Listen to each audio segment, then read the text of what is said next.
नमस्कार दोस्तों, आप देख रहे हैं बोले भारत। अनुराग अड्डा में आपका स्वागत है। क्या उत्तर प्रदेश में जातीय गोलबंदियां भारतीय जनता पार्टी को परेशान करने लगी हैं? क्या जिस सोशल इंजीनियरिंग का सहारा लेकर जिस किस्म से जातियों को गोलबंद कर वो सत्ता में पहुंची थी, अब वही गोलबंदियां उसके लिए थोड़ा मुश्किल पैदा कर रही हैं। जी हाँ, इंदिरा गांधी प्रतिष्ठान में एक सम्मेलन हुआ। सम्मेलन का नाम था प्रबुद्ध ब्राह्मण सम्मेलन। प्रबुद्ध ब्राह्मण लोग बुलाए गए थे। अब इसमें प्रबुद्ध लोग कौन थे ये तो बात की बात है, लेकिन इसमें ज्यादातर वो लोग थे जो राजनीति में हैं। इसमें कौन कौन लोग थे? इसमें पहुंचे थे कांग्रेस के यूपी प्रभारी अविनाश पांडे, कांग्रेस के प्रदेश अध्यक्ष अविनाश राय, और अभी अभी अफसरी से इस्तीफा देकर सनातन की रक्षा करने के लिए उतरे अपने अलंकार अग्निहोत्री भी इसमें पहुंचे थे। और हाँ, इसमें भारतीय जनता पार्टी के पूर्व उप मुख्यमंत्री रह चुके दिनेश शर्मा भी पहुंचे थे। प्रबुद्ध ब्राह्मण सम्मेलन इसलिए हुआ था कि मतलब ब्राह्मण समुदाय को कैसे आगे बढ़ाया जाए और इसके हितों की रक्षा कैसा की जाए। जैसा कि तमाम जातीय सम्मेलनों में होता है, उसी तरह की बातें हो रही थी।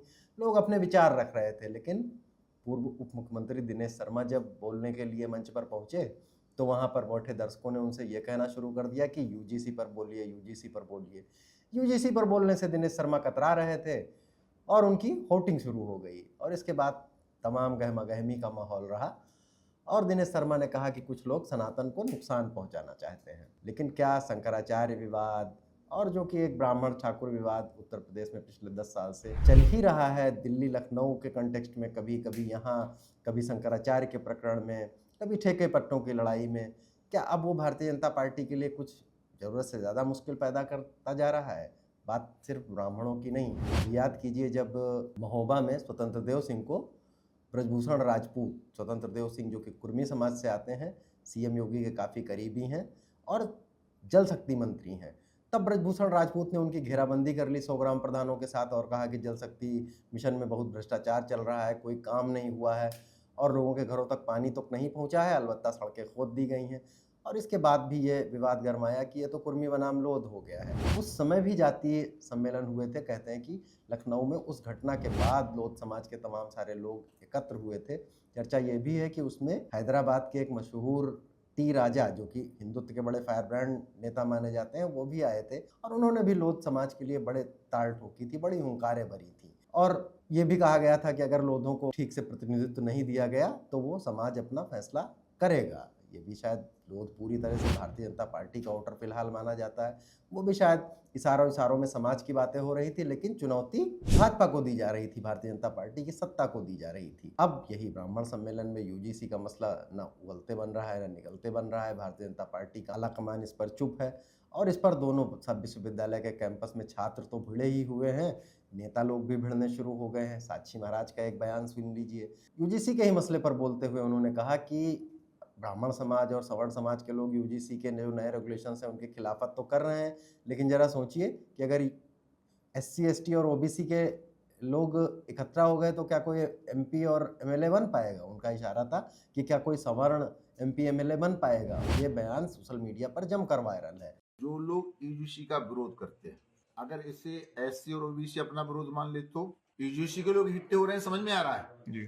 अगर ओबीसी और यूजी और एससी के इकट्ठे हो गए, तब अगर ये 90% इकट्ठे हो गए तो कोई एमएलए बनेगा, कोई एमपी बनेगा, कोई मुख्यमंत्री बनेगा, कोई प्रधानमंत्री बनेगा, फिर क्या होगा? हालांकि बाद में साक्षी महाराज ये भी कहते हैं कि योगी और मोदी पर भरोसा रखिए। योगी और मोदी पर सभी को भरोसा है और इस मसले पर शांत हैं, तो फिर जो पार्टी के अन्य लोग हैं वो इस पर तरह तरह की बयानबाजी क्यों कर रहे हैं? साक्षी महाराज चूंकि भारतीय जनता पार्टी के कई बार सांसद रहे हैं, उनका बयान वायरल हो गया और उस पर भी ब्राह्मण संगठनों ने, सवर्ण संगठनों ने बड़ी नाराजगी जताई। अब यही हाल इंदिरा गांधी प्रतिष्ठान में भी हुआ है। आए थे अविनाश पांडे भी वहां थे और अजय राय भी वहां आए थे और भी तमाम सारे ब्राह्मण चेहरे पहुंचे थे, लेकिन घेराबंदी दिनेश शर्मा की ही कर ली गई, क्योंकि सवाल इस समय चूंकि दोनों जगहों पर केंद्र और उत्तर प्रदेश में भारतीय जनता पार्टी ही सत्ता में है, तो जाहिर सी बात है कि उसका सदस्य, उसका प्रतिनिधि और पूर्व मुख्यमंत्री होने के नाते लोग चाहते रहे होंगे कि वो यूजीसी पर बोले।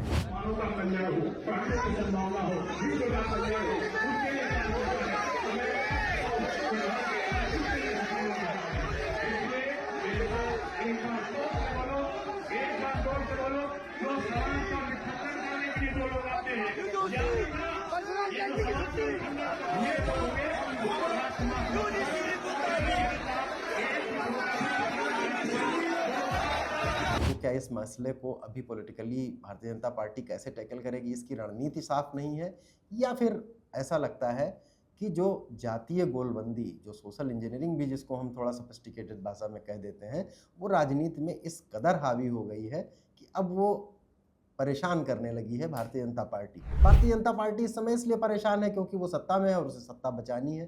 परेशान ये समय समय पर सबको करती रहती है। एक समय पिछड़ों के बड़े नेता मुलायम सिंह हुआ करते थे, लेकिन धीरे धीरे इसी जातीय गोलबंदी ने ऐसा किया कि तमाम सारे पिछड़े उनसे अलग हो गए और ये कहा जाने लगा कि समाजवादी पार्टी यादवों की ही पार्टी बनकर रह गई है। तो जो जातीय गोलबंदी की ये राजनीति भारतीय जनता पार्टी ने 2014 में शुरू की थी, 2017 में बड़ी परवान चढ़ी। छोटे छोटे दलों के ओपी राजभर, संजय निषाद और अपने महान दल वाले मौर्य जी, इस तरह के लोगों को साथ में लाया गया था, अनुप्रिया पटेल, और वो धीरे धीरे साथ में आए। लेकिन अब उनको शायद भारतीय जनता पार्टी उस पूरे हिंदुत्व के खांचे में रख पाने में सफल नहीं हो पा रही है और इसमें सबसे ज्यादा अगुआ बने हुए हैं ब्राह्मण।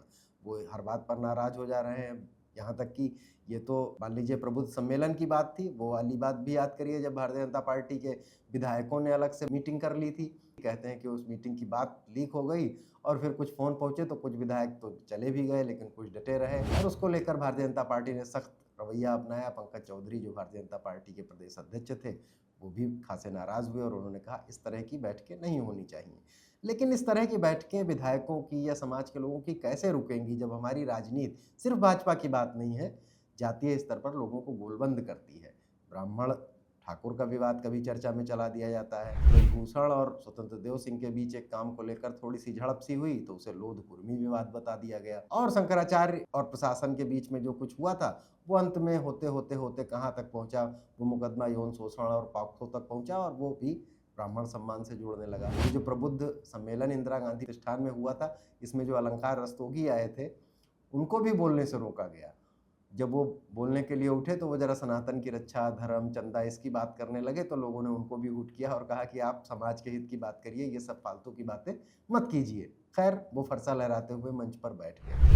शांति, चंदे बंदे की बात मत करो, राजनीति ये ब्राह्मणों का मंच है। आप दूसरी की बात करते हो, आप राजनीतिक पार्टी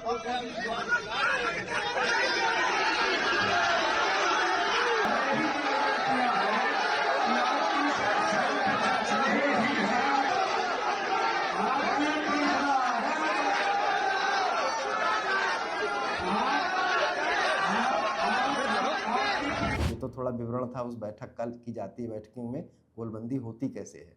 कई बार ये मसला हाई कोर्ट, सुप्रीम कोर्ट तक पहुंचा है कि जातीय सम्मेलनों, जातीय कार्यक्रमों पर रोक लगाई जाए, लेकिन इस पर होता कुछ नहीं है। कोर्ट भी कह चुका है कि हम ये रोक नहीं लगा सकते, ये रोक लगाएगी तो राजनीति ही लगाएगी। लेकिन राजनीति ये रोक कैसे लगाएगी, क्योंकि वो तो इसी राजनीति से हवा पानी पा रही है। जातियों ने एक समय भारत के लोकतंत्र में कुछ सकारात्मक भूमिका भी निभाई है। सामुदायिकता के स्तर पर वो गए तो लोग अगर जातियों के स्तर पर गोलबंद हुए तो उसके कुछ उद्देश्य थे, सामाजिक न्याय के उद्देश्य थे। लेकिन अब ऐसा लगता है कि अब ये सिर्फ सत्ता में हिस्सेदारी, बल्कि यूँ कह लीजिए सत्ता की बंदरबाट में हिस्सेदारी पाने की लड़ाई ज़्यादा हो गई है। तो क्या ब्राह्मण, क्या कुर्मी, क्या लोध, क्या ठाकुर, इस तरह की जातीय राजनीति पर अगर पार्टियां काबू पाएंगी तो शायद राजनीति थोड़ा बेहतर दिशा में जाएगी।